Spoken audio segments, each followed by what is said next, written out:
My name is Aesop. And that's right, Aesop, the most famous teller of fables in all the world. But you know, I did not start out that way. I began my life as a slave. My mother was a slave, my father was a slave, and in those days in ancient Greece, if you were the child of slaves, you too became a slave.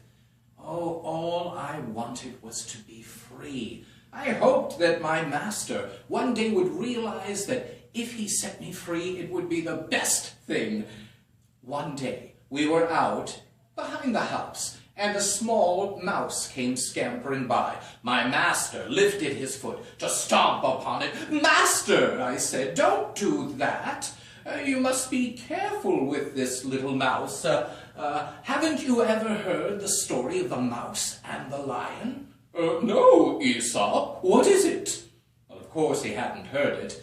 I hadn't created it yet. Once upon a time," I said, "there was a mouse. This mouse woke up on a beautiful spring morning. The sun was shining, and he felt so happy that he went scampering through the woods. At one point, he noticed that the ground beneath his feet was rather spongy, rather springy, and he began to do a little dance. And that's when he realized that he was dancing on the nose of a lion. He very carefully stepped off of the lion's nose and got ready to run into the forest when, flump, he found himself hanging upside down in the paw of the lion. "Well," said the lion, "what have we here?" "Oh, please, Mr. Lion," said the mouse, "please let me go." "Well, an itty-bitty mousy-wousy, you'll make a very tasty breakfast." "Oh, no, please don't eat me, Mr. Lion. Let me go. If you let me go, I'll help you someday if I can." "You help me? I am the king of the forest, the greatest beast in all the land.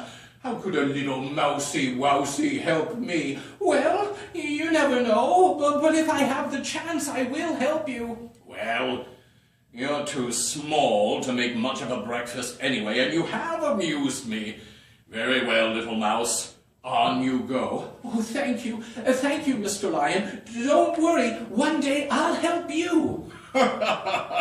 "You help me." The lion stood up and stretched.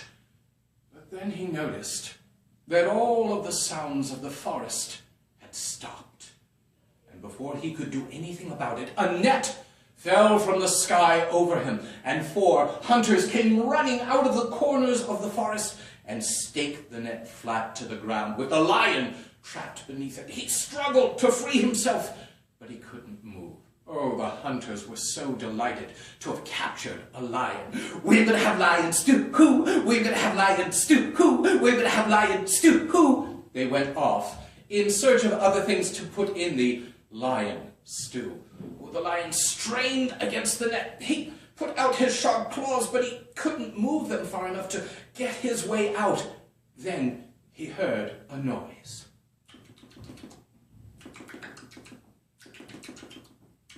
He looked over and saw that the little mouse was nibbling its way through the corner of the net. Oh yes, Mousie, help me, please." The mouse scampered over to another corner of the net and ate his way through. Now, the lion could free himself. "Oh, mouse, you indeed are a true friend of mine. Thank you. Come, let us go before the hunters return." Sure enough, just at that moment, back came the hunters. "We're going to have lion stew, hoo! We're going to have lion stew, hoo! We're going to have lion. We're going to have vegetable stew, ooh! We're going to have vegetable stew, ooh!" "But I don't understand the story," said my master. "Oh, master, the story has a message, a moral. Small friends can be great